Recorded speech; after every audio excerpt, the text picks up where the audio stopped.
The broadcast is now starting. All attendees are in listen-only mode. Welcome everyone to a Kepler community webinar. Today we have the Esoteric Doctrines of the Planetary Dignities by Adam Elenbaas. And I guess I really believe it's by you, Adam, as I've stuttered it on the cover slide here, I just noticed. Oh, yeah. Okay, come on, slide, you can move. There we go. While we wait for everyone to arrive, I did want to give you a preview of some coming attractions. On June 2nd, after UAC, and for any of you who are out there going to UAC, be sure to drop by the Kepler. Nothing has changed Nothing on the has screen. changed? All right, let's go see. Ah, there it is. But it took a long time there. Is it now changed? Yes. Yay. Yes. Okay.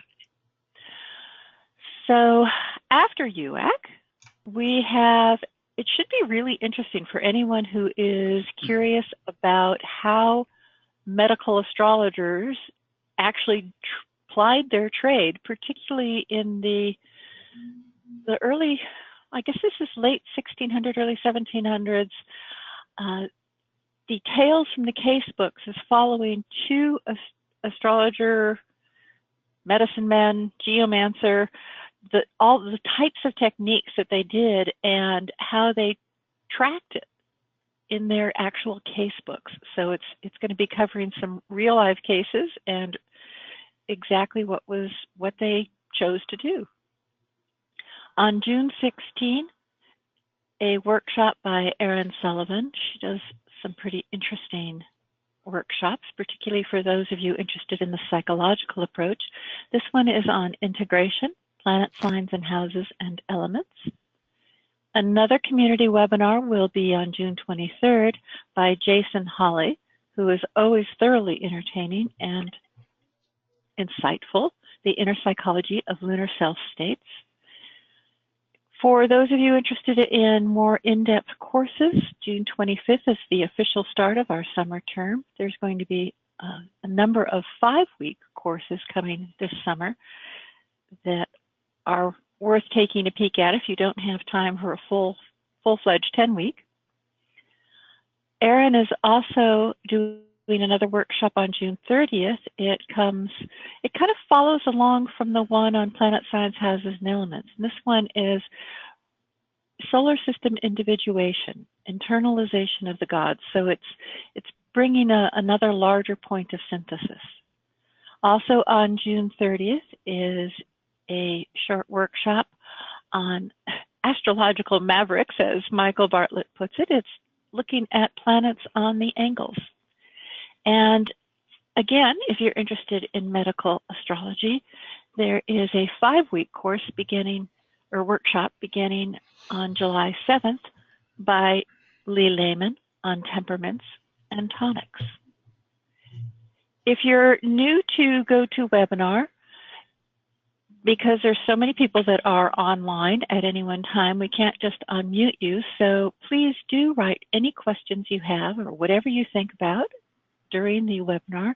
Karen McCauley and I, this is Enid Newberg, we will be keeping an eye out for questions so that we can relay them to Adam when you come up for air.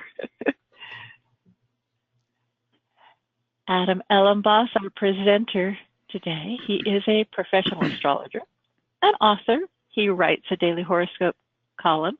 He also has an MA and MFA in English and creative writing. He is one of the founding writers and a contributing editor for RealitySandwich.com. And he and his wife established the Sky House Yoga, and they work together to focus on the combined wisdom of herbal medicine, astrology, and yoga. And about to be you, your wife, your first child, and now your second child, all working together. Yes. And working together and perhaps learning all kinds of new lessons with little ones around, huh? For sure. And to know more about Adam, you can visit his website at nightlightastrology.com and skyhouseyoga.com. So today, Adam is going to be looking at the Esoteric Doctrines of the Planetary Dignities. And most of us have learned about the dignities, and we are rediscovering how much good information this technique can give us. So today, Adam's going to be digging back in the roots of Hellenistic astrology to really understand more than just the idea that, okay, rulership will give it 5 points, exaltation will give it 4 points, but to understand what the dignities are really telling us and how the entire community of relationships with the dignities work in a birth chart. So he'll be also providing examples along the way. Thank you for being here, Adam. Really glad you were able to make it. Thanks for having me. I'm glad to be back, and this is a topic I'm really passionate about, so I think this will be really fun. Good. Well, let me transfer presenter to you. Okay. There we go. All right, and I'm gonna pop my webcam on. Let's see if it works. Can you see me? Yes. Okay, great. Let me just shrink this a bit so I can see my presentation. Okay, here we go. All right, well, welcome everybody. I am really excited to be giving this talk today. Can everyone see my screen? Is it okay?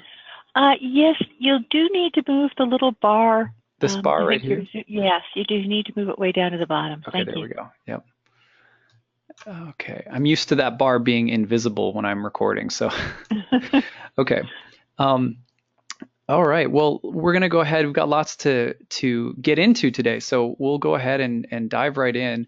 And if you have questions as we go along, please just feed them to Enid, or I don't know if there's a chat box, but they're welcome to do that too if they want. Yeah. There is a question box.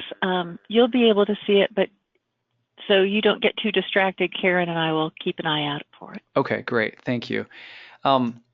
Now, we have a lot to get through, so I'll just dive right in. And just so I make sure everything's going okay, did you see me change slides, Karen? Did it change okay? Or Enid, I'm sorry. Yes. Okay, great. Yes. Very good. So the objective of our talk today is to explore the concept of essential dignities, and especially there's a lot to the dignities, right? So you can talk about planetary domiciles and their opposites, the detriments or exiles. You can talk about exaltations and falls. You can talk about triplicity rulers. You can talk about the term or bound rulers. You can talk about the decan or face rulers. You can talk about specific degrees of exaltation. You can talk about the Dorothean chart versus the Ptolemaic chart. So it's kind of like a whole world. Today, I don't want to spend so much time on what we sometimes call the minor dignities, meaning term and face and so forth, and triplicity. Instead, what I want to spend time on are the big categories that we hear a lot, but we don't always understand very well. And so those concepts are the idea of domicile rulership, of Venus rules Taurus, or the moon rules Cancer, or Mars rules Aries. What does that mean? Where does it come from? Why do we use it? I think sometimes it's such a basic question that we don't even think to ask. And so what I'm hoping to do today is to explore some of these very basic categories. The other category that we'll look at is the opposite category from rulership, which is sometimes called detriment, but is also known as exile. So we'll talk about that. And the other category we're going to talk about are planetary exaltations, and the opposite concept, which is called a fall or depression. So as we go, we're going to try and clear up some basic misunderstandings or misconceptions about the language of essential dignity. And hopefully, while doing so, we'll illuminate some of their hidden beauty and depth. I find very regularly when I teach classes that my students who maybe don't come to the study of astrology with a real deep awareness of like old school traditional or classical astrology sometimes think of the dignities as something that's sort of like they're really awful. They pertain to things where, this is where I put this awful picture here, right? Back in the day where, kings were being killed with knives in the back, and, someone would steal your fish or your gold or something. Like I feel like people have this sense that it's a language of the past and it doesn't really apply anymore. But actually it does, and it's really interesting and beautiful to find out why. So we're also going to look at some example charts, and if we have time, I'll be happy to look at a few very basic examples from some of you who are viewing this today. And I'll talk more about that later and give you exactly what I'm looking for, so don't just pop your information into the box yet or anything. All right, so what are the dignities? Let's start with that question. Well, the essential dignities are, the name essential dignity, right, is a term that doesn't evolve until much later in the tradition. It's not a part of the Hellenistic era of astrology, which spans from somewhere in the last 500 years BCE all the way up to the fall of the Roman Empire sometime in the middle of the 6th century CE. You don't really see a strong classification of a set of terms called dignities that's widespread. You have the quote unquote Ptolemaic table of essential dignities, but you don't, I mean, the dignities are so fundamental to an understanding of planetary dynamics that there's really not a name for them for quite a while into the tradition. In Rhetorius, which we'll be looking at today a little bit, it's an ancient author, and don't worry, we'll make it really simple. You're not going to be yawning, I promise. Rhetorius, though, when you read the way that he talks about, there's no special name that's given to them. He just says the planetary opposites. The Greek terms that are used are mentioned, but there's no like, now we're going to look at this essential dignities. So it doesn't turn into that until a little ways into the tradition, and that's as specific as I'll be about it for now. An essential dignity is also not the major thing that people get confused by, and this is one of the major complaints that people have about essential dignities. It's maybe the first misconception we can try to clear up. People often think of themselves as the birth chart. I am my birth chart. My birth chart is a mirror of me. On a certain level, of course, this is true. The birth chart reflects very accurately our psychological character, our kind of profile of who we are. It also reflects a lot of what will happen in different areas of our life, or what kinds of patterns we may experience in different areas of life: money, home, family, spouse, all sorts of stuff, right? However, ancient astrologers were Platonists, they were Stoics, they were yogis, and they had a view of the material world in general that it was in some ways a reflection, a sort of dim reflection of a spiritual realm. And so the birth chart is not necessarily something that you look at to be identified with, as much as it is something that you look at in order to understand the temporary form that your eternal soul is experiencing. So we look at a birth chart, in other words, not to get overly wrapped up and identified with it, but in some ways to study our lives so that we can experience greater equanimity despite the ups and downs of fortune which the wheel of the heavens depicts.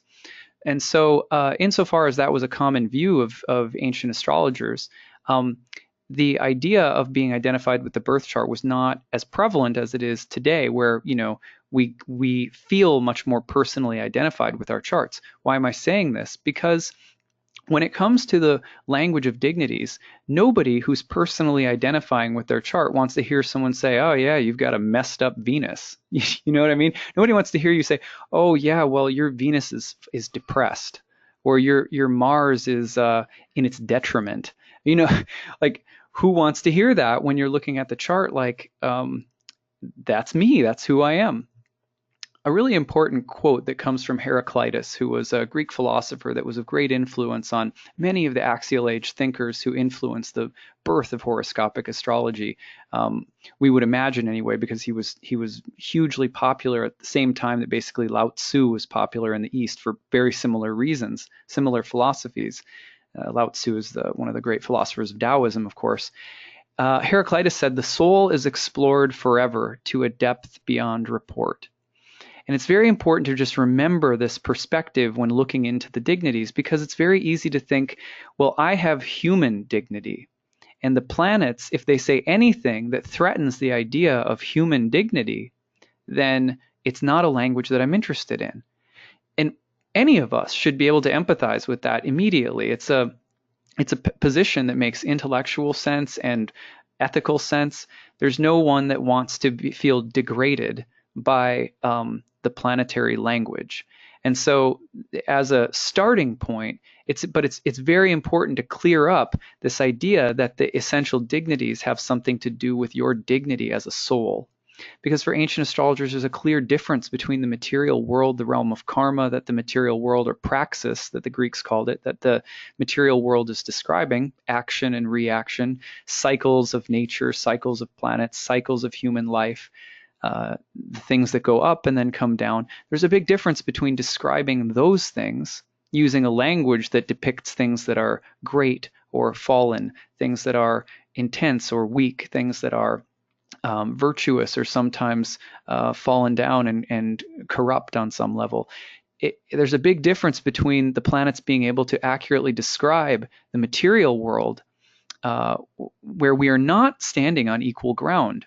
By the way, people are born, some that run very fast and some that can't run very fast, some that are, Rhodes scholars, and other people who, like to work with their hands. And so the dignities have to describe that world where there are all sorts of peaks and valleys of human experience. But ancient astrologers thought that there was a fundamental distinction between that world and the soul. And that's, I don't want to speak for all ancient astrologers, but in ancient astrology, again, when you look at Stoicism, Platonism, the tradition coming in the East from yoga, in Indian astrology, all of these traditions value some level of distinction between the eternal soul and the temporary material story that it's living, that's represented by the birth chart. And so we have to understand that the dignity is telling us about something about the realm of karmic stuff, that our life, our destiny, our story, that we're here to live. But it's not, and it can't necessarily reflect something about the soul. Remember Heraclitus saying, "The soul is explored forever to a depth beyond report." This stuff helps us to, studying this stuff helps us to live a soulful life. And that can enhance the way that we treat one another and give greater dignity to life in general. But the planets are not meant, in this technical language we're about to look at, they're not meant to, they're not meant to address, in a sense, the inherent equality of all souls. They're here to address all of the uneven terrain of human life in the material world. So that's a really important place to start.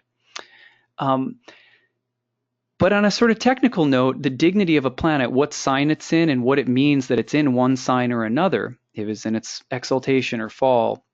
Today we're going to look at exaltation, fall, rulership, or detriment. These dignities tell us about how a planet regards the temple, the zodiacal home that it's hanging out in, and how the zodiacal temple, vis-a-vis its own planetary affiliate, regards it. And so it's about relationship. A dignity tells us about the inherent capacity or character of the planet, and hence its power to enact its own significations. Simple example, if you have Venus in let's say in Gemini, where it's at right now, Venus in Gemini is going to act like Venus. That's her nature, is to act like Venus, right? But now she's expressing herself. I'm saying she just loosely as the goddess. Venus is going to express herself through the masculine air sign of Mercury. So she starts expressing herself through the lens of a different planetary domain. And that's that's really what the language of the dignities are trying to instruct us about. They're trying to give us deep understanding of how planets behave and act. And they act more like themselves, or do they take on the characteristics, shapes, qualities, moods of another planet? And planets aren't just singular things themselves. You have a more masculine mercurial dimension like Gemini, and you have a more feminine mercurial dimension like Virgo. So it's all very intricate and beautiful the more you get into it, and that's what we're going to do. A dignity can also tell us about a power or ability of a planet to stand in as the host for guest planets that are in its house. So if you're hanging out if Venus is hanging out in Gemini, we always want to look and say, okay, well, what's Mercury doing? Because it's kind of like if you were hanging out in my house, you'd want to know, like, well, where's Adam? He's the host of the house I'm in. If I need to use the bathroom, or I'd like maybe a cookie or a treat, you have to steal them from my daughter's hands probably. No, I'm just kidding. But you get the idea. You have to know what I'm up to as the host of the house. So we have to understand also that when planets move through signs and houses, part of the study of dignities is inherently helping us understand a web of relationships that modifies the way that we interpret any given topic. So Venus could be in Gemini, and that might be my second house of finances, right? If Venus is moving through my second house of finances, while Mercury's in my first house, let's say, that's going to mean something different than if Venus is moving through the house of finances and Mercury's in the third house. Okay, so that's just to get your wheels turning a little bit. A planet that is in a good sign, in a good place, etc., and this extends into a whole topic that sometimes is called accidental dignities, which we won't be getting into today, but there are a lot of factors that can basically modify how able or unable some given planet is able to assist or facilitate in helping planets that are in its home sign. So that's another part of the study of dignities. It's really important. A dignity may also communicate, and I emphasize this last, the kind of power or strength the planet has. One of the other really understandable reasons people don't like dignities so much is because oftentimes you hear people going right for, oh, that's a really strong Venus, or that's a really strong sun you have, or something like that. And then immediately we get, kind of get puffed up, or we get let down. Like, oh, but again, there's that maybe a little bit of a mistake in thinking that who we are is the same as the life that we're living. There is some difference. We're participating in a life that we're living, but our spirit soul may be something different. Now, you're going to hear me say that a bunch because that's a strong belief of my own. You can think about that for yourself, obviously, but ancient astrologers, again, certainly widely believed this to be true. So at any rate, let's go ahead and just briefly, let's talk about the forms of dignity. So there are people, astrologers may disagree a little bit about this. Some people will say, there's 5 forms of dignity: domicile, exaltation, triplicity, bound or term, face or decan. I say that there are 7 because I add the debilities as forms of dignity. I just sort of put them all together. And 7's a fun number because there's 7 traditional planets. So, but whatever. There's a domicile, which is sometimes just called rulership. There's an exaltation. And then there's their opposites, detriments and falls. Then you have these 3 other so-called minor dignities, which are, let's see, do I have? Yes, I do. Here we go. So you have these right here. I hope you can see me drawing this: triplicity, bound, and face. And these are like so-called minor dignities. We're not getting into those today. Not that I think that they're minor either. I actually think that they're a little bit different than that title. I think they're a little different than that title suggests. But not going to go into that today. Okay, so those are the main dignities we're going to look at. Now, domicile is the most fundamental form of rulerships.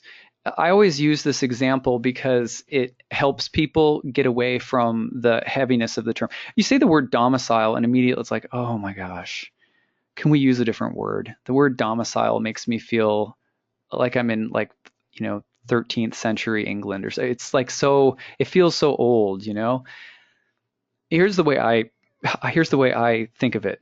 I have a 2-year-old who loves Winnie the Pooh. And in Winnie the Pooh, if you've ever seen the old original version of it, Pooh gets stuck in Rabbit's entryway, his hole. And Owl comes along and says, it seems that there's a blockage in the doorway to Rabbit's domicile. And just like, it's just like, so every time I hear the word domicile, I now think of Owl, which helps me. But at any rate, that's his home. That's Rabbit's home. So the domicile you can think of as the home of a planet. The signs were originally called the houses of the planets long before the houses themselves, if we think of them now, were called houses. And the houses were originally called places, topoi, and the signs called zoidia or zoidions, zoidions. So you have the original word sign, among other things, meant the seat or throne or place of a god. And the planets were thought of as the representative stars of the deities, or the or demigods. In India, you have different ways of looking at them, but their homes are the signs. And so one thing that Robert Schmidt talks about, he's a Hellenistic astrologer I follow quite a bit, and he says, looking into the Thema Mundi, which is a sort of chart of the world that ancient astrologers had. We're going to look at it in a little bit, but they believed was, kind of told the story of the dawn of the astrological domiciles. And he said, ancient Robert Schmidt says from his research into the Adam, yes. You went into a brief freeze there for about 30 seconds. If you could restart your comments about Schmidt. Yes. So Robert Schmidt was someone who basically said, to summarize what I said, he translated Greek manuscripts and was one of the people to help pioneer the resurgence of Hellenistic astrology over the past couple of decades. And one of the things that he mentions in one of his lectures is that at the creation of the cosmos, ancient astrologers said that each sign familiarized itself with one of the traditional 7 planets, and the 7 planets familiarized themselves with the signs. So there's like an osmosis where the sign becomes like the planet, and the planet in some way takes on the qualities of the sign, meaning Venus has a way of becoming feminine and Taurian and earthy, let's say, when she's in Taurus, and Taurus becomes Venetian. And there's a kind of assimilation of the two. So the house becomes like the person, and the person becomes like the house. This is pretty common. If you think about your own home, it's not a stretch to imagine this. So at any rate, domicile rulers you can think of as the front of the house manager of a restaurant. This is the face of the business. They're in the restaurant, they're moving around, they're overseeing the servers. This kind of analogy I think works pretty well.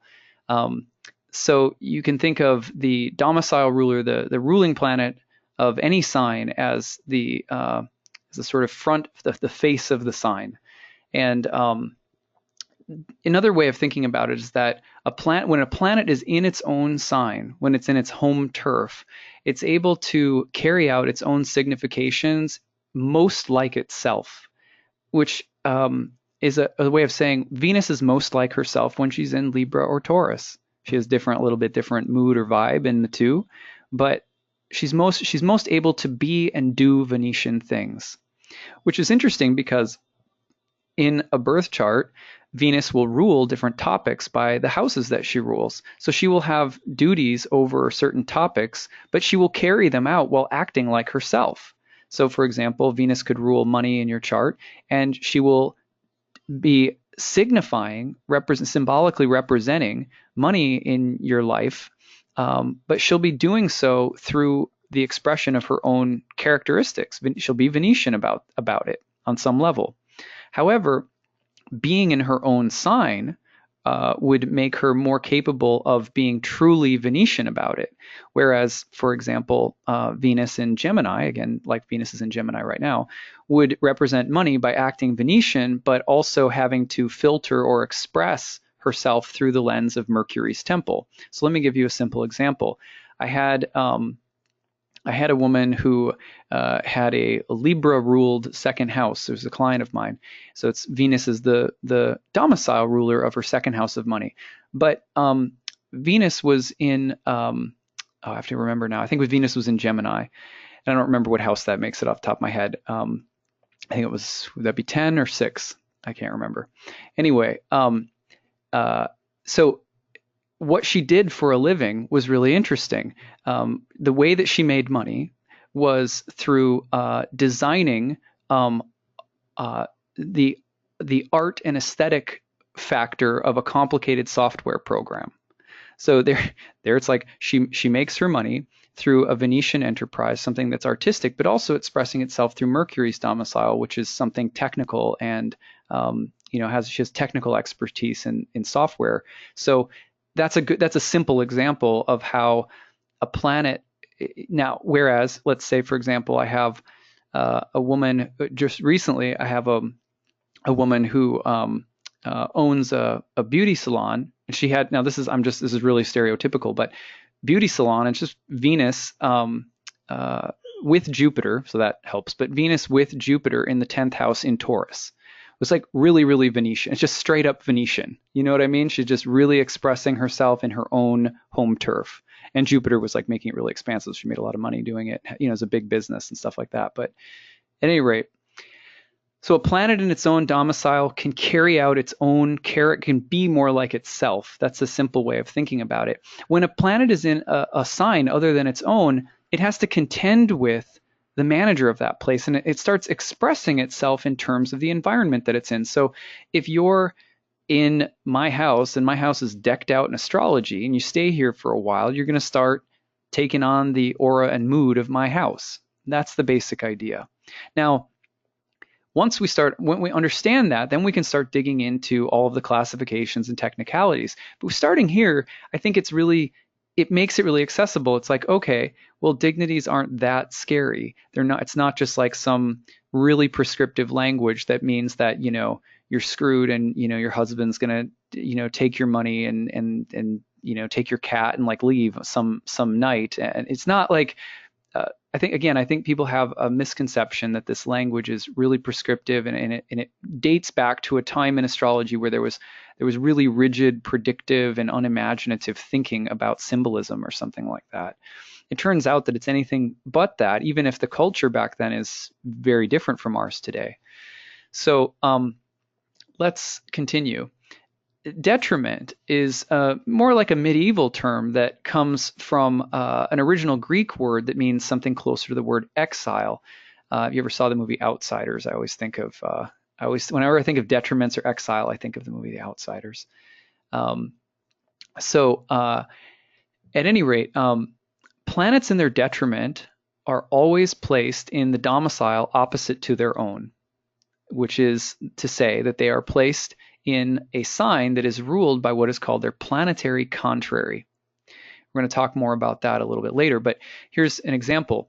The sun and moon are Leo and Cancer. Their opposite signs are Capricorn and Aquarius, which traditionally are Saturn-ruled signs. Saturn and the lights are planetary opposites. You have Saturn as darkness and the sun as light. Saturn as darkness and the moon as light. And so the Jupiter and Mercury is very similar, and Venus and Mars are also planetary opposites. So when you take a planet from its home sign and just flip it into the opposite sign, so let's say Mercury in Gemini, flip it over to Sagittarius, it's said to be in its detriment, or what Greeks called its exile. So what does that mean? It sounds kind of nasty, right? Well, let's take one more moment and just say this.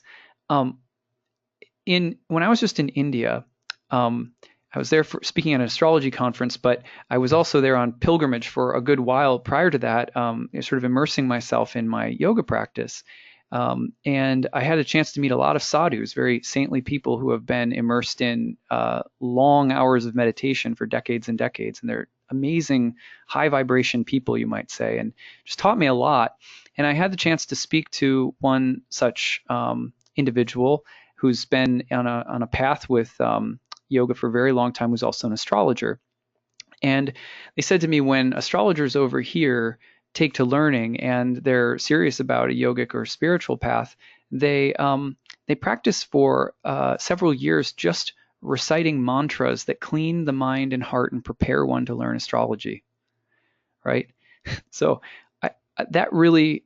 that puts things into perspective. Ancient astrologers were studying in an atmosphere where mystical things were done in either elite priestly class, or sometimes often disciplic succession, which means there was a great deal of secrecy and a great deal of training and rigor, and sometimes maybe, again, elitism that surrounded the practice. There's pros and cons. But today, astrology is so widely available and widely accessible that some of these doctrines, which are meant to be very esoteric and deep, and perhaps not at all intended for the ears of our clients, or even us as people who are just toying around with the astrology, trying to understand ourselves better, it's not necessarily meant for our ears.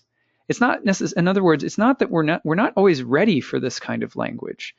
So I think that one thing to think about is just this very simple idea that this language may be for us as students, but not necessarily something that we need to use with our clients. So in other words, I'd rarely, unless there's something really acute and I think it would really help a person develop some understanding of what they're going through, I don't use words like exile or detriment in my practice, right? It's from my eyes as the astrologer, but not necessarily something my client needs to know, right? So, but here's the thing. A planet in its detriment, or its opposite sign, is trying to do its work as a symbol in the chart. It's a demigod trying to carry out the bureaucracy of the cosmos for these humans on Earth or whatever. And it's trying to do so in an environment that's contrary to its own nature. And that makes things difficult or challenging.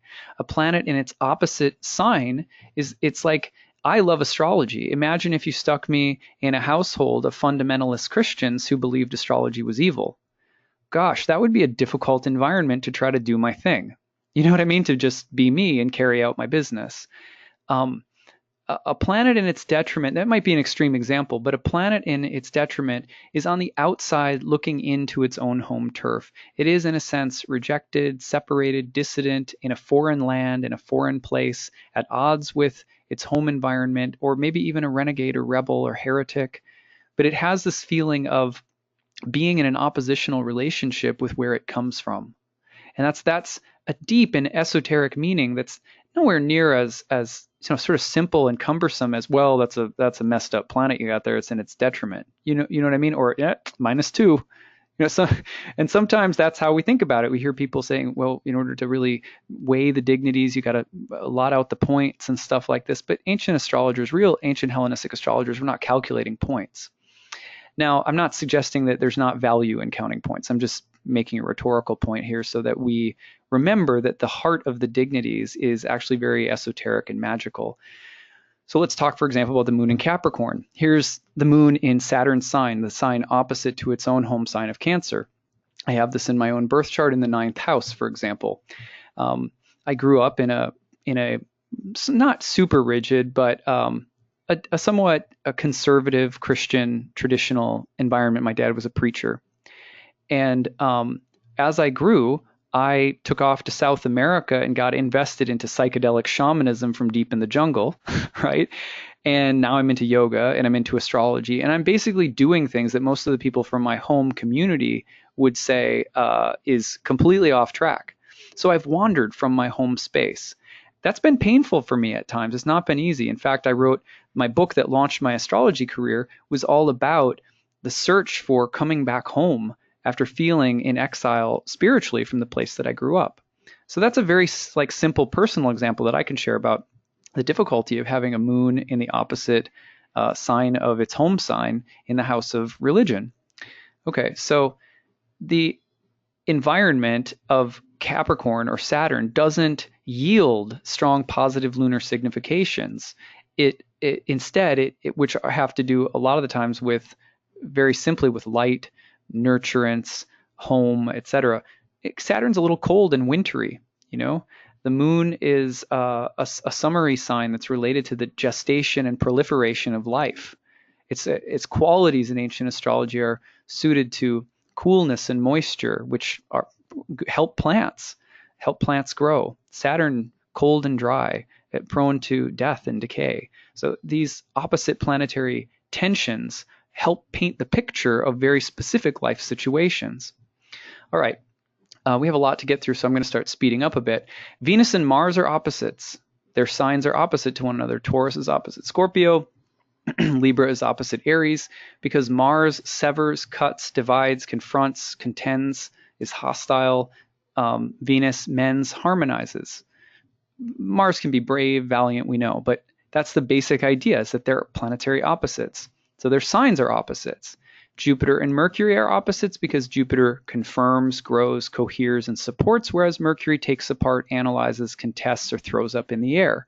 If you ever ask someone with a strong Mercury, say Mercury and Gemini on the ascendant, do you want to go here for dinner tonight, or do you want to do this? You know, they can analyze and debate and pick apart the options really, really well. Ask a Jupiter ruled person, like right on the ascendant or something, what they want to do, and they'll be like, go this way. You know, so just that sense of faith, confidence, going in a direction, or analyzing, contesting, breaking things apart.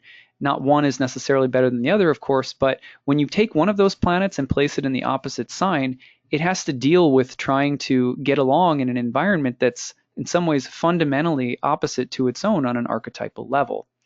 The sun and the moon are opposites to Saturn, as we said, because they're lights and they support life and growth, whereas Saturn is considered to be associated with privation, darkness, decay, or ruin. Now, those are strong terms, but ancient astrologers, all the way up through the Renaissance, even today in modern astrology, though we think it's something, sometimes we think we're very flexible and new. We're so flexible, we know the planets are more flexible than the ancient astrologers, but that's not really the case.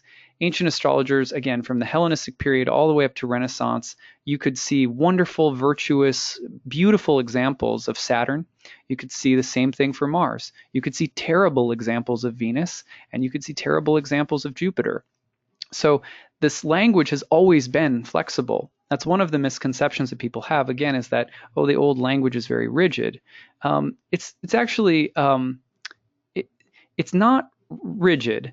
I will say, when you get to know the inner workings of it, it does become a little bit more like a classical instrument. But classical instruments, I play classical guitar. Classical instruments can still jam. You can still, I mean, flamenco is played on a classical guitar. You can really go nuts with classical form. So there is more form with ancient astrology that is shared among multiple practitioners, let's say, in a general sense, perhaps more than in modern astrology, where there's more of an emphasis on, say, innovation of form.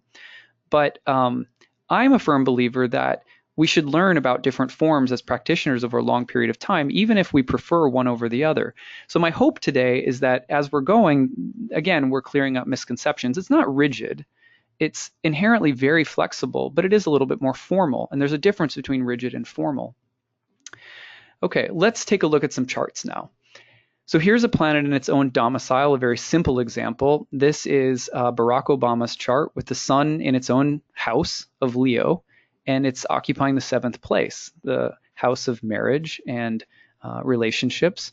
But for ancient astrologers, it had a wide range of meanings. For example, one thing that's pretty cool, let me get my little pen here and show you. Planets rising in the east, right over here, right? They come up and they appear for the first time, and then they labor through the whole sky, kind of metaphorically. And when they reach the 7th, they're therefore in a consummating place. They're in a finalizing place. They're at the border between the day and night, between working and sleeping. So this house was associated with celebration and worship of the gods. It was associated with people who had constancy of heart and great faith because they were able to easily surrender that which had come before. They were now ready and willing to surrender, because whatever comes into the 7th house is about to set below the horizon. And so you have to be willing to let go of things in the 7th house. This is why the 7th house is not just as simple as marriage and relationships. It's also about finality, conclusion, celebration. It's about, you'll see a lot of people like Marilyn Monroe, Amy Winehouse, Kurt Cobain, lots of very popular figures who are sort of celebrated as transcendental bridges for massive amounts of people, often have luminaries or Jupiter or Venus or something really glittery and nice in the 7th house. Barack Obama is very similar in that regard, where he has this luminous sun, which is the king, in its own sign, so it's able to really act like itself in the 7th place. Not only that, but talk about a pretty strong and queenly wife. This is the planetary ruler of his 7th house, so it also would give us a pretty good image of Michelle. So anyway, that's just, an aside and a little bonus on the 7th house just for fun. Okay, so let's go. Oops, here we go. Let's go on to another chart. Now let's look at a planet in its detriment. And Planets in their detriment, not always easy, but they have lots of beautiful lessons to offer us in life, and they depict some of the areas for the opportunity for spiritual growth by, again, challenging us with things that are difficult because they're not in their natural environment. So here, Hillary Clinton is born with Venus in the sign of her detriment or exile. I like to use the word exile in the first house. Venus is ruler of the seventh house of marriage and is hanging out in a Mars-ruled sign right on the ascendant. Now, Clinton's marriage was obviously part of a national scandal during her husband's presidency in the 1990s. So she dealt with being in exile in her marriage, or you could say if Venus represents something about her spouse as ruler of the seventh, then Venus is telling us that he was in the doghouse. He almost got kicked out of office for it. So you have that tense, difficult thing going on with the marriage and so forth. But let's talk about it in terms of it being real close to the ascendant, which will embody itself in terms of her psychology, personality, and the way she carries herself in the world. One of her greatest, the great thing that people said about her, sort of critics, was that, oh, she's hawkish. She plays like she's such a, it takes a village to raise a child, and she's so domestic and wants to advance healthcare, universal healthcare, and everything like that. But she's actually a warmonger. She's actually duplicitous. She's in with the big banks. She's cutthroat. How much of a double standard, first of all, I just have to say personally, is it that women just generally have to deal with that unfair double standard.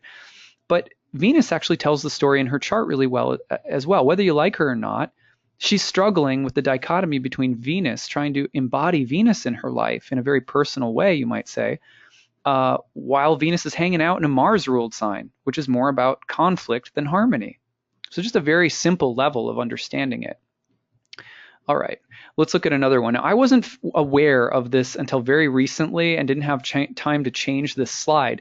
I did not know that Woody Allen has such a sordid past and complicated. I didn't realize he was such a controversial figure. So I apologize if this example is sort of out of taste right at this moment. I grew up being sort of adoring his movies. My mother and father really liked his movies and stuff like that. And I didn't know anything. It was really just very recently that I found out about some of this sexual stuff with him. At any rate,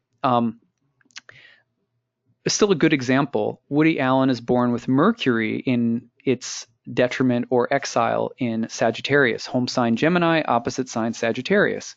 What does Mercury like to do?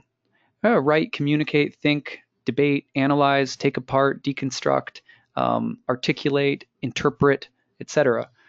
Well, Woody Allen is a playwright, actor, director, comedian who is known for playing a sort of nervous, cynical, paranoid Jewish man. He depicts himself that way as himself in his films, who's ultimately very lovable despite his tendency to doubt everything and pick everything apart and be almost like a sort of despicable cynic.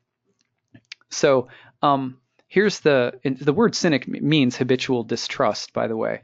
It has an ironic relationship to the original school of the Cynics in Greek philosophy. But at any rate, the cynical nature of Woody Allen is paired up with and trying to express itself in the very faithful, buoyant, proud, confident sign of Jupiter. Right? So you have this funny dynamic with him where a lot of his films, the characters, the men especially, and he plays the lead man in this role a lot, despite being so cynical about everything, they end up with some kind of redemptive spin, often because of or they're paired next to a female lead who plays the Jupiter part. And they're kind of constantly, he's Mercury and he's constantly going back and forth in this kind of doubtful dynamic with whoever the feminine character is. Think of, was it Diane Keaton and Annie Hall? If you've seen that. But anyway, there's another one that just came out not long ago, something about the moon. But this is the kind of dynamic that you often see with him. So he struggled, he's described himself as an anhedonic, someone who cannot experience pleasure. But he's done that he says that in the spirit of making people laugh. So it's a really interesting tension, and that's the kind of thing that you're looking at. So that concludes my example. So I thought I had one more. All right. Let's talk about exaltation. Exaltation is another form of planetary rulership that's comparable to domicile, but planets in their exaltation are like honored, revered, celebrated, or even worshipped rulers. They're sort of lifted on high. They have this weird role of something like oversight. They're given special treatment. They're privileged. They're kind of like a celebrity. The word for exaltation in the Greek was closer to the notion of being lifted up or lifted up on high. But also implied, Robert Schmidt has said that the exaltation in the Greek Hellenistic text and language implies something that's also very tense and like a high ringing note. Like think of if you ever listen to the Stairway to Heaven and the guitar hits that crazy high note at the end and kind of holds it, and it's like it burns fast, hard, bright, and then it falls. And that's kind of what Schmidt compares an exaltation to. I think it's pretty accurate. Anyway, exaltations can also produce, they're sort of William Lilly in the medieval tradition in his book Christian Astrology, which is a famous sort of horary textbook, compares exalted planets to being in a position of arrogance or vanity potentially, something that especially when they're angular, he says. You have an exalted planet in an angular house, you will overestimate yourself. That's something he says. All right, well, regardless, they're given sort of high up, exalted, very powerful status. But each planet, this is an interesting side note, each planet in its exaltation is exalted not only by the sign that it's in, but by a particular degree within its exaltation sign. These are thought to be sort of extra potent, powerful degrees for the planet. Schmidt actually speculated at one point that the signs may not have been exalting the planets at all, only the specific degrees. I can't go that far myself. I do believe that both the signs and the critical degree within the signs are important for understanding exaltations, but that's a sort of an aside.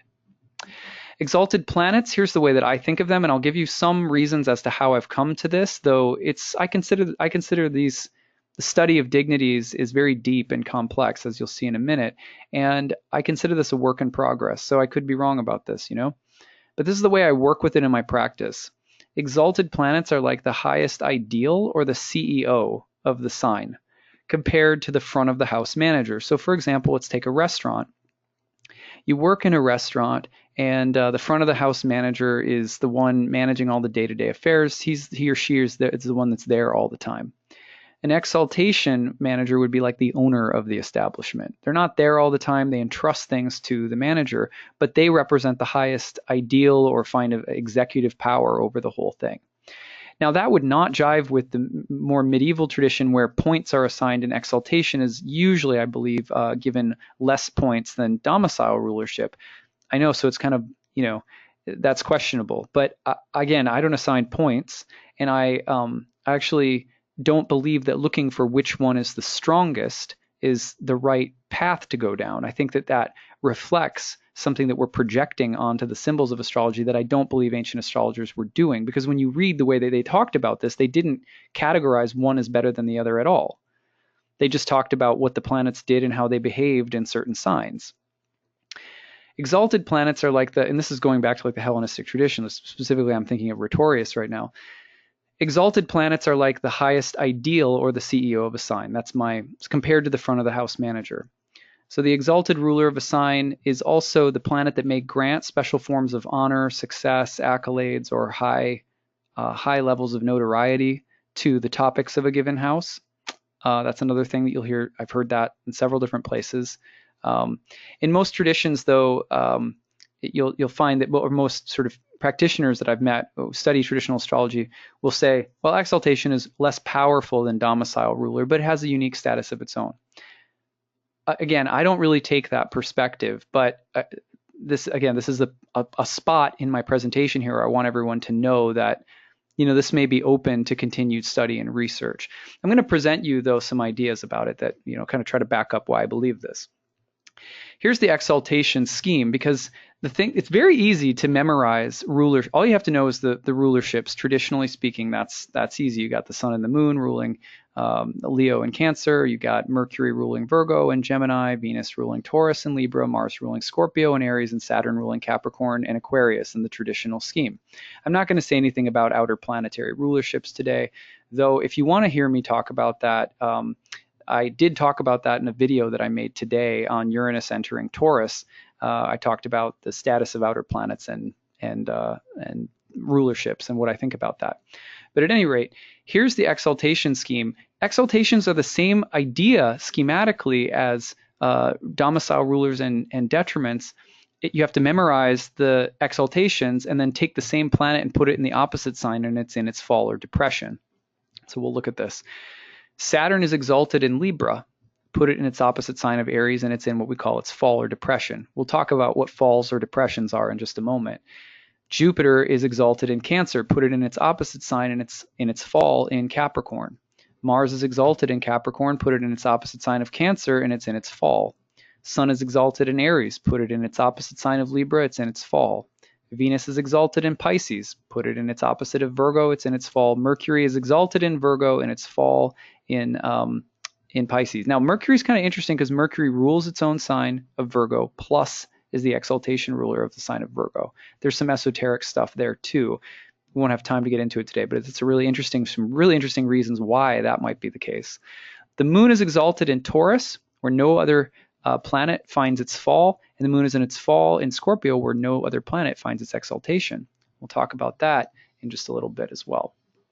Interesting to note, this is just an interesting part of the logic of the dignities, exalted planets are trine to one of their signs of rulership for the daytime planets and sextile to one of their signs of rulership for the nighttime planets. If you don't know what this means, let me just very briefly explain it.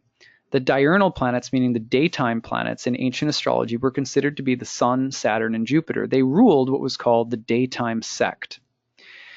The nocturnal planets, the Moon, Mars, and Venus, were said to rule the nighttime sect. And of course, the moon is the planet of night and the sun is the planet of day.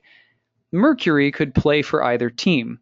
And if you were born during the daytime, that meant that you had a daytime chart. If you were born in the nighttime, you had a nighttime chart. And that would mean that either the moon or the sun and its affiliated planets by sect were sort of the political party in power in your birth chart, so to speak. So this is all not something we need to get so heavy into. I just want to show it to you because it's actually pretty cool. And I first learned this through Chris Brennan and Robert Schmidt and Dimitri George and others like that. Jupiter in Cancer, for example, is exalted in Cancer, and Jupiter in Cancer is trine to its home domicile of Pisces. Saturn, another daytime planet like Jupiter, is exalted in Libra and is trine to its home-ruled sign of Aquarius. The sun in Aries is exalted and is trine to its home sign of Leo. Okay, so the daytime planets are all trine to one of their own domiciles. What's interesting about that is that the trine in ancient astrology is of the nature of Jupiter, which means that the daytime benefic connects the exaltations to their domiciles. So it's just, you see how interconnected the logic of the system is.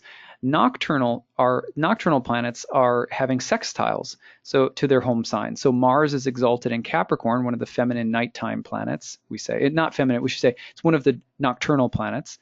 Mars in Capricorn is in a sextile to Scorpio, which means that it's in a harmonious relationship with one of its home signs. Venus is exalted in Pisces and is sextile to its home sign of Taurus. Moon in Taurus is exalted and is sextile to its home sign of Cancer. Well, the sextile in ancient astrology is of the nature of Venus. So you have the nighttime planets in exaltation connected to their home signs vis-a-vis the aspect that is ruled by the nighttime benefic. These are brilliant, and the more you get into ancient astrology and discover these things, the more you realize, okay, these were some mystics. They weren't. This was not nearly as prescriptive and rigid as we think it was. This is closer to the discovery or download of a celestial symphony, and getting to know it is beautiful. And I think too often it's the presentation of ancient astrology that turns us off, because the language or something about the way it's being broadcast just strikes us as being forced to listen to Tchaikovsky for 10 hours. And like it doesn't have to be like that. So at any rate, so let's go into depressions. What are they? How do they work? Planets in their opposite sign of the exaltation are planets that fall in the signs opposite to their exaltation. So, sorry, I'm being redundant there. Mars is exalted in Capricorn and its fall in Cancer. So that means that it's lifted up on high in Capricorn, very strong, but it falls down into a deep depression or well when it goes into Cancer. A fall or depression is related to the idea of something that has been up high falling down from a great height. So they're intimately connected in an almost circular, almost karmic implied dynamic. Something exalted that has fallen down low, something that has been cast down from, and you can't be cast down unless relatively you're up somewhere high. And that's the opposite of an exaltation, which means to be lifted up. A depressed planet, I've seen this in numerous charts. Depressed planets can indicate events where we fall out of false pride. We fall out of false, like I've seen people lose their wealth with a planet in its fall, but say it was one of the best things that happened to them. And I'm not joking about that. I've seen people who have had relationships that have turned out horribly, right? It was just been, everything was pulled out. The rug was pulled out from underneath them. Oh my gosh, how did this ever happen? I thought I had a good relationship. But it turns out that the person that they were with and who they actually were, the perception of someone was so elevated, and then the rug gets pulled out from underneath, and now you're left in a space of deep disillusionment, disappointment, etc. But the wisdom that comes with it is profound, and some of these people are very wise. I'm going to show you some examples in a minute. So sometimes it's falling out of not just something that's good, but something that's conceited or vain or puffed up. Remember, the exaltations can also represent some lofty ideal or some lofty person. And when ideals come crashing down, or when things that are burning hot, bright, and high up come down, that's the Tao, right? That hurts. So now, depressed planets may signify also power hunger and the corruption associated with power hunger. There's also resentment when you're at the bottom. Sometimes I've noticed that depressed planets can indicate someone who feels a little bit, there's legitimate reasons in life where we are the victims of other people's actions. And there's grieving and mourning and loss before we can contemplate the lessons, But the planet that is in its fall can also be that planet that's like, woe is me, I'm the victim here, and can indicate actually a kind of a vanity and jealousy born of not being able to climb the ladder. And I've seen that a lot. And I'm talking about now some sort of specific psychological ways that the depression can show up in contrast to the exaltation, but it's actually much broader than that. I don't want to just interpret these planets psychologically. Depressed planets can signify power hunger, corruption associated with power hunger. Depressed planets can also reject the loftiness of something exalted, sometimes positively, like rejecting power trips, preferring the people who are down low, preferring to work among the poor or the suffering. Sometimes, other times, it can cut off its nose to spite its face, pettiness, revenge, jealousy. I don't like the people who are up there, all stuff like that. Depressed planets can be successful in a sense, but usually there's some kind of compromise involved, or corruption, scandal, disappointment, loss, disillusionment. And so it's, but also the wisdom that accompanies those things. All right, so that's some things about the depression. Now look at this mysterious pattern here. Why do I say that I consider, the ruler of the sign to the exaltation lord of the sign to be the representing the highest ideal of the house, or it has the final say? Well, note that the only signs that do not carry an exaltation or depression designation are masculine signs ruled by the diurnal planets. So we'll show you. There is no exaltation in Gemini, which is a masculine sign. Now that's ruled by Mercury, which doesn't belong to either sect, but it's still in its masculine domicile. You go over to the sun in Leo, masculine domicile with no exaltation lord and the daytime sect leader of the sun. You go over to let's see. Here we go. Sagittarius. Sagittarius has no exaltation ruler. It's the masculine domicile of Jupiter, which is another daytime planet. Go over to Aquarius, and it is the masculine domicile of Saturn, the last of the daytime planets. So all of the masculine domiciles of the daytime planets do not have exaltation rulers, whereas when you look at the other domiciles, the ones that have exaltation rulers, with the exception of the Libra Aries axis, you have Taurus, feminine, has an exaltation ruler, the moon. The Cancer, feminine, has the exaltation ruler of Jupiter. Virgo, feminine, has the exaltation ruler of Mercury. And you have Venus, which is the exaltation ruler of Saturn. Now, that is a masculine sign. I'm going to come back to this exception in a moment. But then you keep going around the wheel. Scorpio, feminine sign, is the depression of the moon, has no planet that's exalted in it, but does participate in the exaltation depression axis.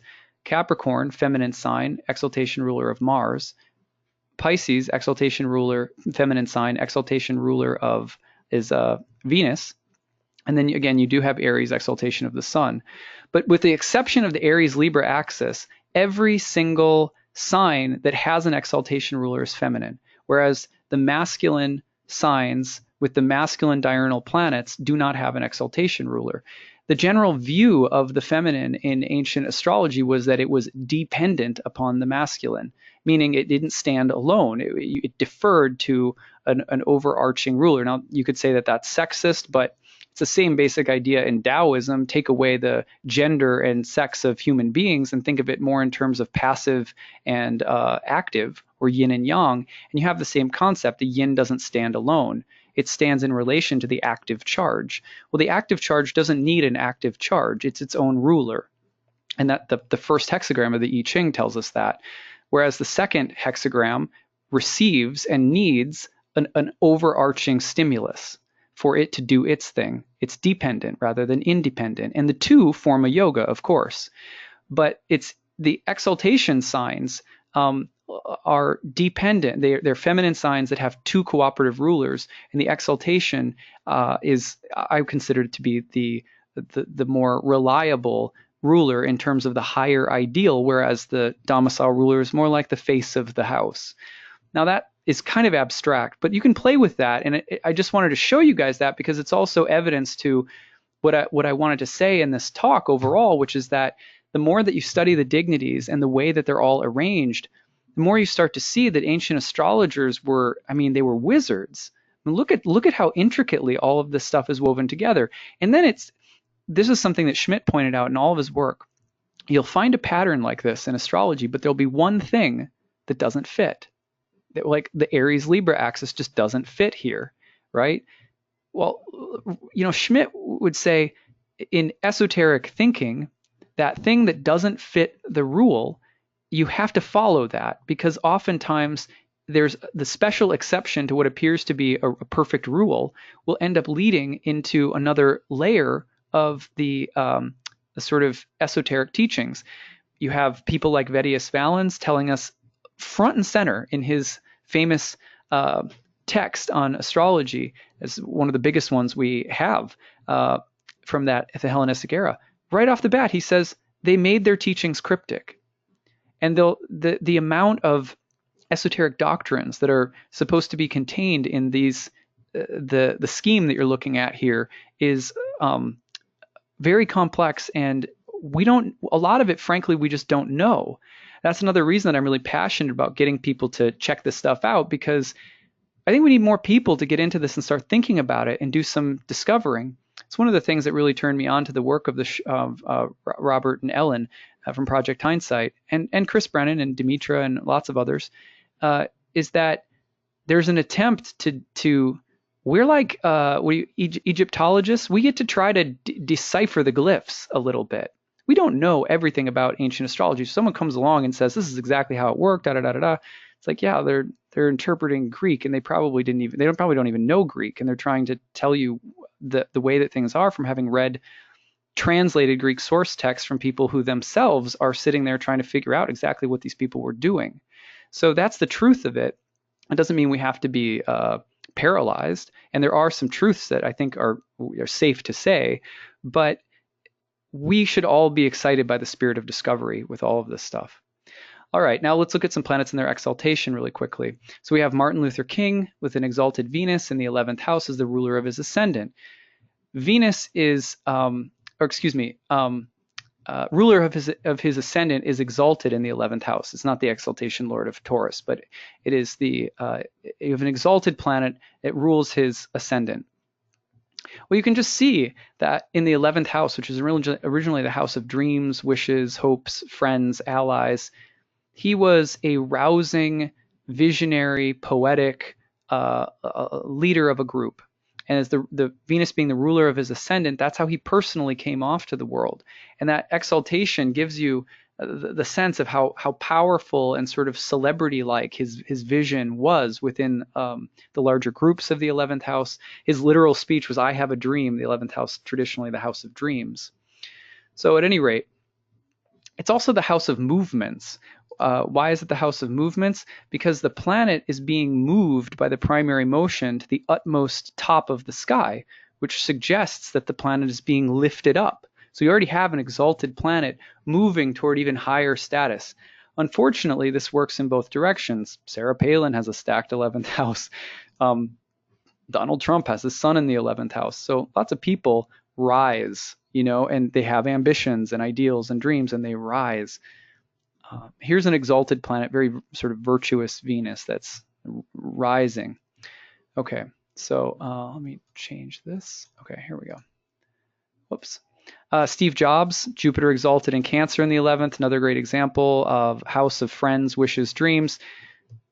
Here's someone who, him and a friend, 11th house of friends, started Apple. Right, so that's a big one. However, note the theme of fall and the intimate relationship, karmically speaking, of an exalted planet with a fall. Jupiter is in the 11th house, but remember what William Lilly says, and I certainly agree with him. There is potentially some kind of the planet can be a little puffed up or proud or idealistic. Well, think of what his life was like. He fell from the company, was removed, only to come back to soar to even greater heights, but then died young, rather to thinking of himself as sort of invincible when he was struggling with cancer. And that's well documented in, multiple biographies and films about him and stuff like that. So, that's an exalted planet as well. Let's look at planets in their fall. Here's Stephen King, born with Mars in the fall, and his fall in the sign of Cancer. Stephen King was in a near-death accident that drastically changed the course of his life. He was struck by a van and thrown into a deep depression while taking a walk. So you literally have his Mars in its fall on his ascendant, which is related to your vitality and your physical form and health. And he was literally thrown into a deep depression off the side of the road and almost died. Right? However, look at how Mars is also the domicile ruler of the 5th house of creativity. And it is also the domicile ruler of the 10th house and the midheaven related to career. And he writes horror stories. He writes stories about violent, bloody, scary things, all Mars-ruled stuff. And it's that people who are fallen from grace, right? Think about when he was a child, for example, he saw a childhood friend hit and killed by a train. He ends up writing a famous book, novella called The Body, film version called Stand By Me, which is about a young group of boys looking for their deceased friend off a train track. Shawshank Redemption, a man who is falsely imprisoned. He writes about the loss of youth, innocence, sanity, false imprisonment. Think of Misery. He writes when cats and nice animals go crazy in Cujo and Pet Sematary. So we're talking about the depression of Mars going down into a low place, and it plays out with intensity in his career and his life and his health. In fact, he was very self-destructive early in his career, was a serious addict. So there's that Mars depressed on the ascendant, but he knows what it's like to lose sanity, to be almost killed. He knows what those things are like, to be struck by something. In fact, one of his most recent books is about a preacher who gets struck by lightning and then it forever changes him. Anyway, here's Martha Stewart. Venus, as the ruler of the 12th house of imprisonment, is in its fall in the house of friends. Martha Stewart was born with rose to great fame from a middle-class, lowly beginning. Right, so rising up to a great height, the prominence of Venus in the 11th, the dream house moving up toward the midheaven, etc. She's got a powerful sun up there too. Anyway, but she went to jail for taking insider trading advice from a friend, and she was cast down low. She lost a lot of status and reputation and money and etc. So there's the planet that, it has an intimate, it's not just that it's oh, what a bad planet. It has an intimate relationship with something that's up high that comes down low. Okay, so here's some esoteric stuff. This is actually from Rhetorius. I have this misquoted as Antiochus. I apologize. Entitled Concerning Exaltations and Depressions, and it reads, having spoken hence accordingly of the entire physical commixtures of the Zooidia, we will come to the cause of the exaltations, depressions, and contrarieties of the stars. Why is it that where the sun is exalted, there Kronos is depressed, and where Kronos is exalted, there the sun is depressed? We say that it is because the sun is the storehouse of fire and light and is the master of the day, while conversely Kronos signifying the darkness is cold. Then at the place where the light of day is exalted, there the darkness and the night is depressed, and that which is cold is warmed. But at the place where the darkness is exalted, there the light is depressed and the day becomes shorter. Now, that's some serious, deep philosophy going on right there. The sun is exalted when the light half of the year takes over at the spring equinox and the yang sort of predominates. The sun is fallen at the fall equinox when the yin takes over and yin predominates. Contrary, Saturn is exalted when the darkness takes over in the fall in Libra, and is in its fall or depressed in the spring when light takes over. And that is due to the relationship of the planetary archetypes and their relation to the seasonal archetypes. So see, this is not dull prescriptive thinking here. And this is something that, in my opinion, everyone should know, because it makes us, not that we need to go and use the language or, get up on a high horse about the language, but it should inform the way that we understand the relationship between archetypes. Now, again, Rhetorius, concerning exaltations and depressions, he says, why is it that a place where Zeus is exalted, there Ares is depressed, and where Ares is exalted, there Zeus is depressed? That's Jupiter and Mars. Jupiter is exalted in Cancer, where Mars is depressed, and Jupiter is fallen in Capricorn, where Mars is exalted. We say that it is because Zeus, Jupiter, is the overseer of the life, breath, and abundance. It makes sense that it would be in its exaltation at the beginning of summer, while Ares is the overseer of death. It makes sense that it would be exalted at the beginning of winter.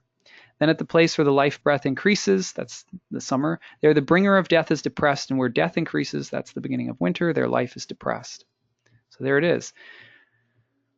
Why is it that with a place where Aphrodite, Venus, is exalted, there Hermes, that's Mercury, is depressed, and where Hermes is exalted, there Aphrodite is depressed? Venus is exalted in Pisces, where Mercury is depressed, and Venus is in her fall in Virgo, where Mercury is exalted. We say that it's because Hermes is the master of arguments, while Aphrodite is the overseer of desire and intercourse. Then at the place where the intellectual increases, there the desire and the pleasurable in intercourse is depressed, and where the appetite of and is exalted, there the intellectual is depressed. You see, if you really want to mow into a good piece of pizza, you can't think about it too much, And if you really want to have a good conversation about Mark Twain, avoid the pizza for a little bit. That's like a simple example. Okay. Concerning exaltations and depressions, why is it that the place where the moon is exalted, there nothing is depressed, and where the moon is depressed, there nothing is exalted? We say that it's because the moon is the fortune of all, and he whom fortune exalts, no one may depress, while he whom fortune depresses, no one is able to exalt. That's a powerful esoteric teaching again. And this one is basically saying, look, if fortune, the moon is always classically related to fortune, what we might call karma in the yogic tradition, or fate, or destiny, circumstance, heredity, genetics, whatever you want to call it, environment that you're born into on some level. It's related to other things too. But we say that it's because the moon is the fortune of all. So he whom fortune exalts and lifts up, no one may depress, because that's your fate. And while he whom fortune depresses, no one is able to exalt.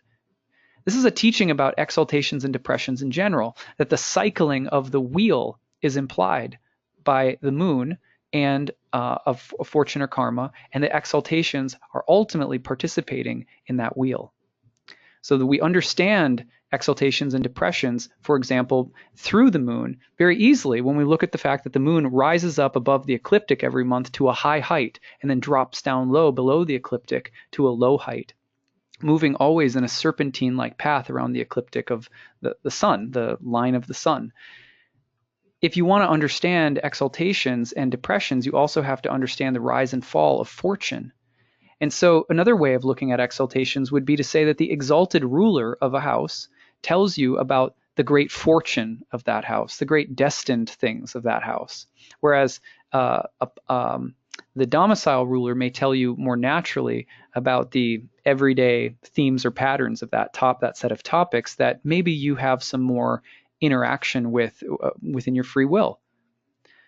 This makes sense when you consider that rulerships, the ultimate ideal of the rulerships, are signs that have no dependency upon exaltation, meaning they have no dependency upon fortune. They're somehow able to make up their own mind.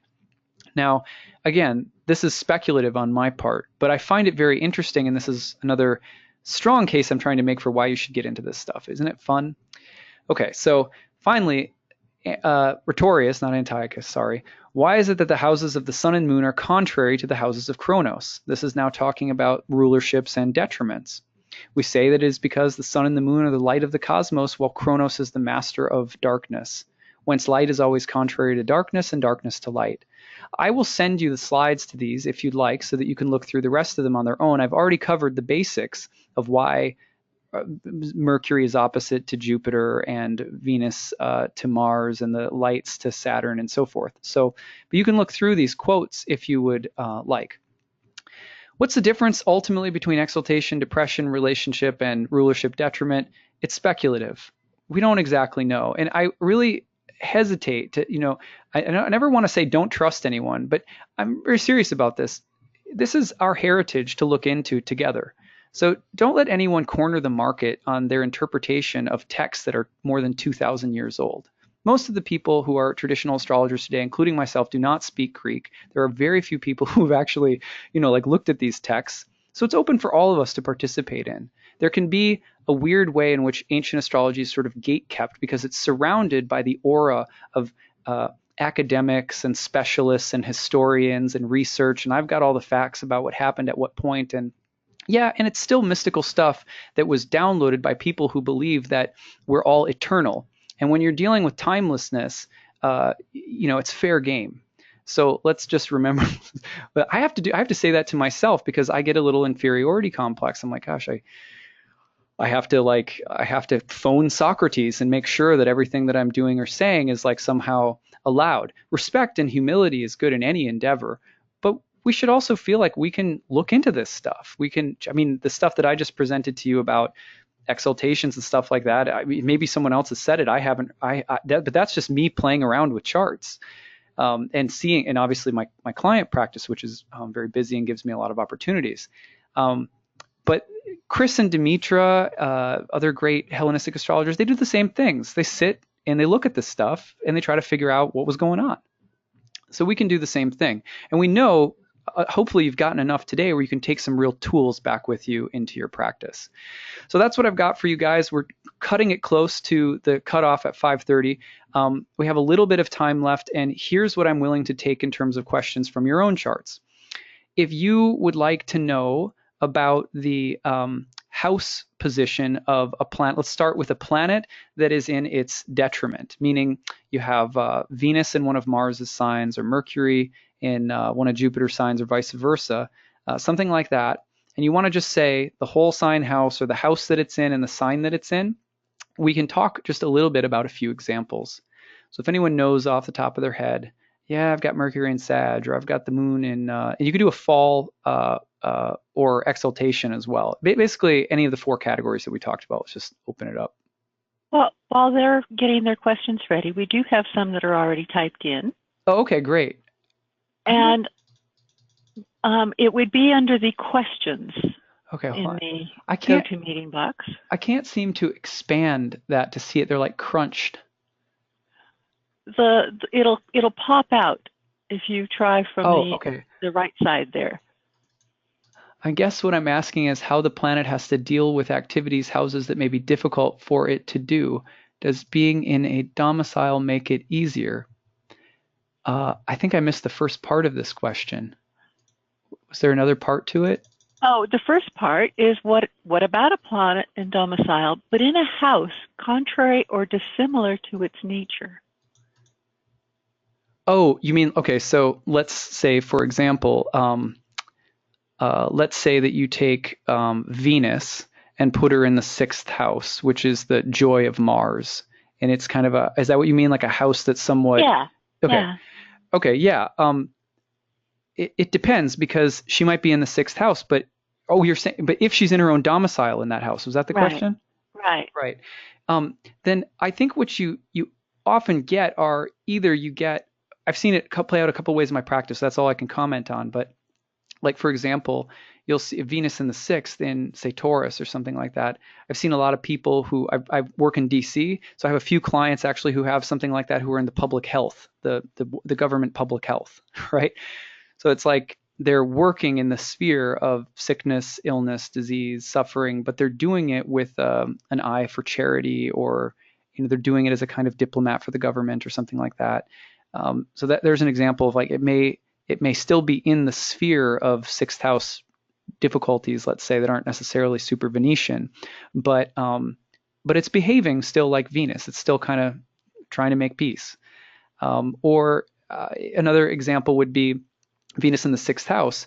I actually have a former student that had that in Taurus, and she was someone who was an art major, and wanted to basically have a career in jewelry making and fine art, but always ended up in doing menial retail work at fashion stores, despite being very, very talented, and also struggled with some chronic health problems, and constantly.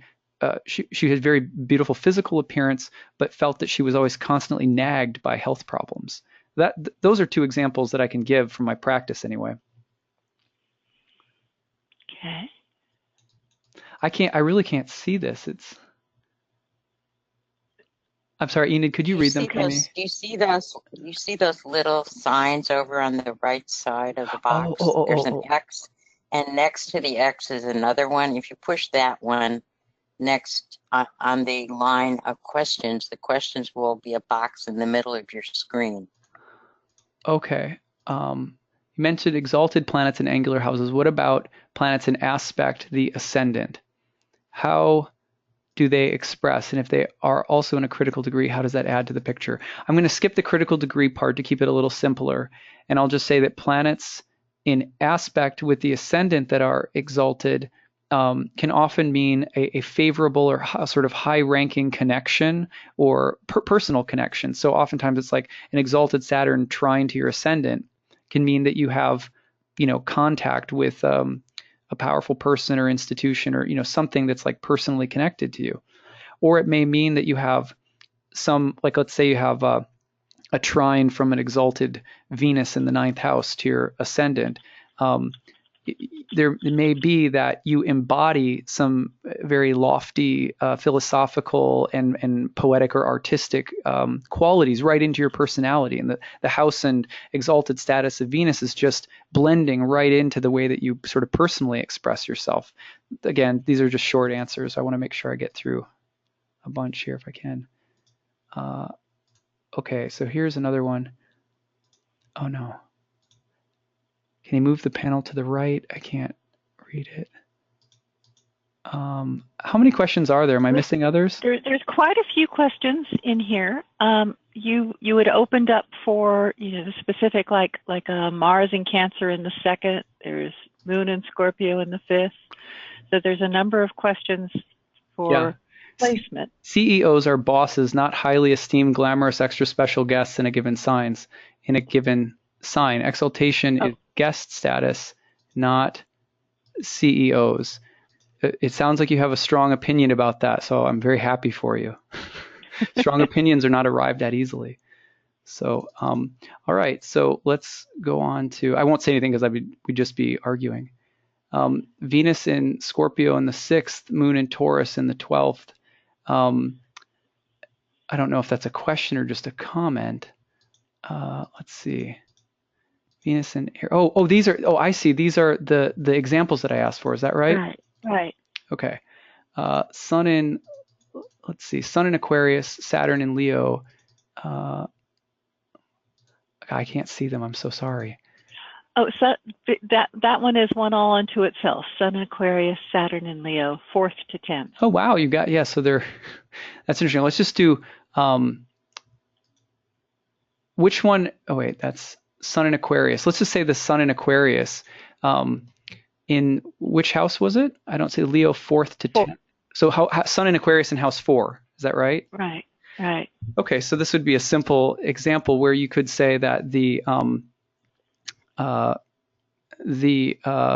status of a planet when it moves, let's say its natural domicile has something to do both with the 10th house and with Aquarius, so or with Leo, but it's in the 4th house and it's exile.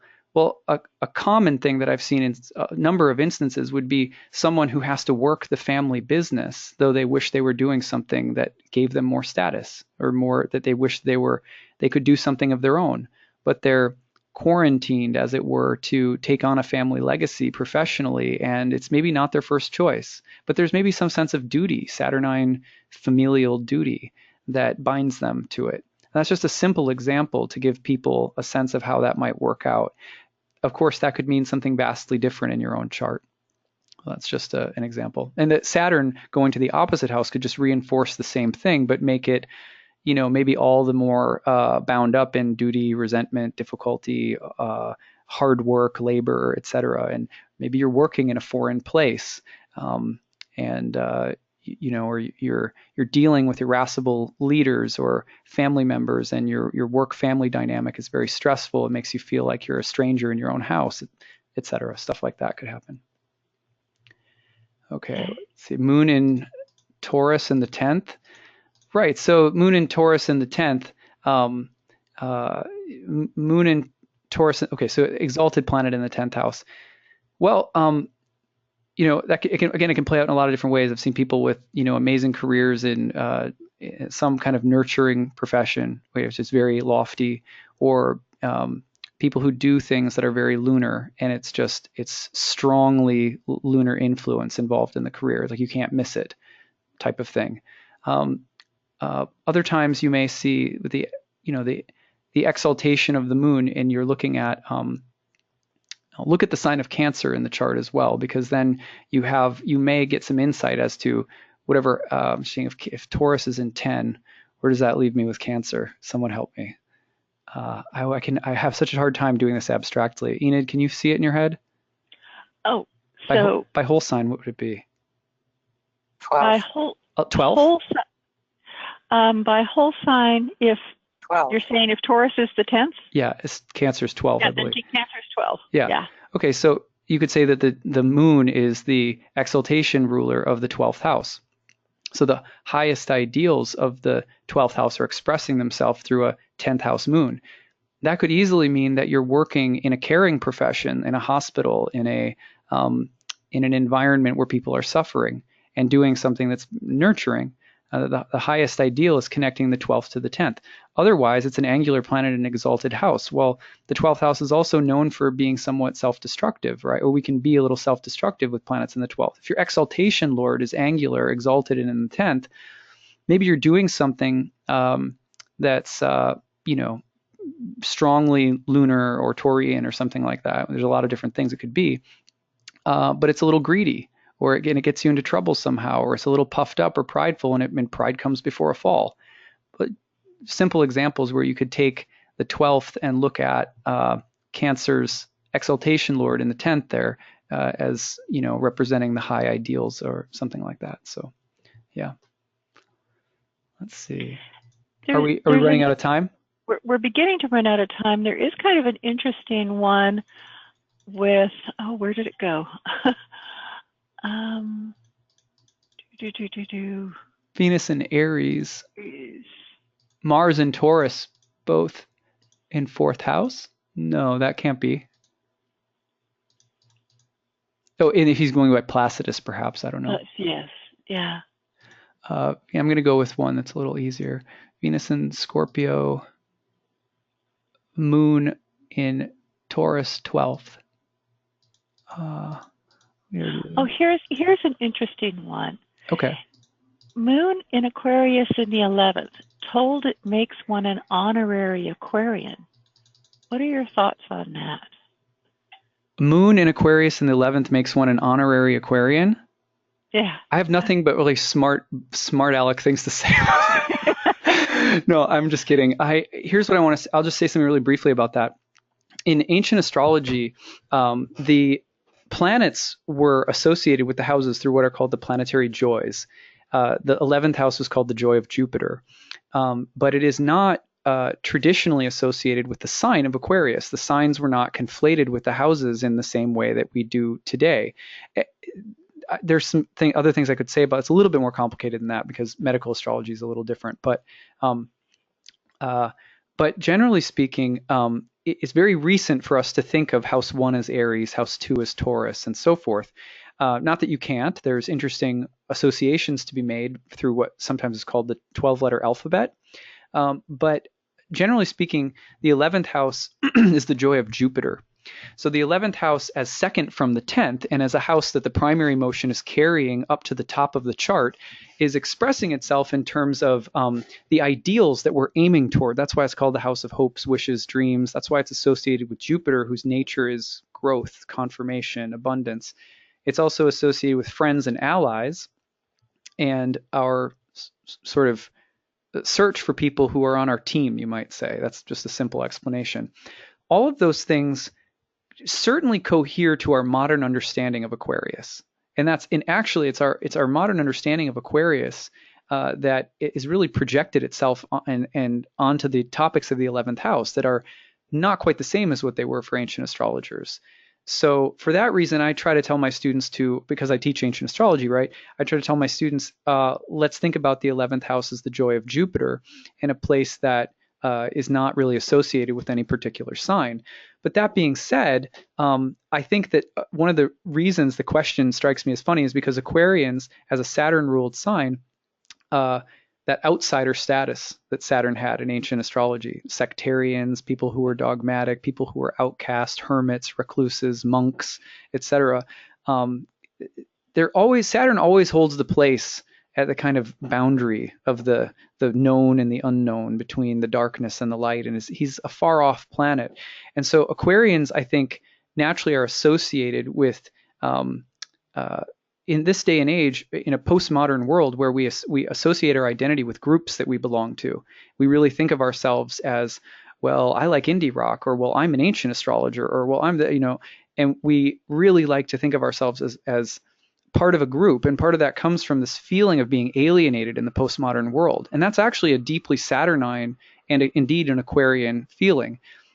So the fact that we're looking for something that would be an honorary Aquarian, I think, is a part of the expression of the psychology of Aquarius and Saturn that often deals with marginalized people and outcasts and groups that are often identified as marginalized or outsiders.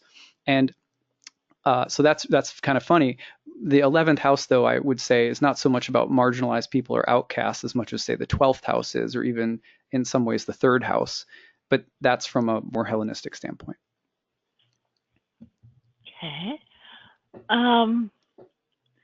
Let's see. We really are past time here, so. Yeah, that's. I wish I could have gotten to more. I'm sorry. I have a notorious for trying to pack a lot in, and then maybe I should cut a few slides, Well, thank you. I'm sorry, everyone. We can't just go on forever on this. If it's one thing I'd like to say just to close is that if people are interested in checking out, if people are like this presentation and like this kind of, presentation of ancient astrology, I do teach a course. Is it okay for me to briefly say something about that? Yeah. Thank you. So if you go to my website, which is nightlightastrology.com, and look at the courses page, you'll see that on Sunday afternoons coming up, starting on June 10th, I do offer a 1-year-long program We meet from 12 to 2 p.m. Eastern time, so it's pretty flexible for all time zones. And we study ancient astrology. The course is called Ancient Astrology for Modern Times. And the first 6 months we study theory, and the second 6 months we have birth chart clients come in, and I do live readings for them, and then in front of the class, and then we discuss the reading afterward after the guest leaves. And it's a great way to take all this theory and see it put into practice, and how can we blend this stuff, for example, with the outer planets and different kinds of modern approaches and stuff like that. And you just actually get to see it in practice. So if you're interested, I just urge you guys to check that out. If you want to see anything else that I'm up to, it's on the website as well. Okay. Well, thank you. And thank you, everybody, for coming to the lecture today. It takes a few days for it to get edited and out the door. So the recording will be coming, but perhaps not immediately, although I think there might be a way I can at least get you a raw recording a little bit simpler. I just like to be able to clean it up. But Adam, thank you again. Thank you for having me. It was great to be with all of you. I wish I could see all of your faces, but thank you for spending your afternoon with me. And thank you, Kepler, for having me again. Okay. Bye-bye, everybody.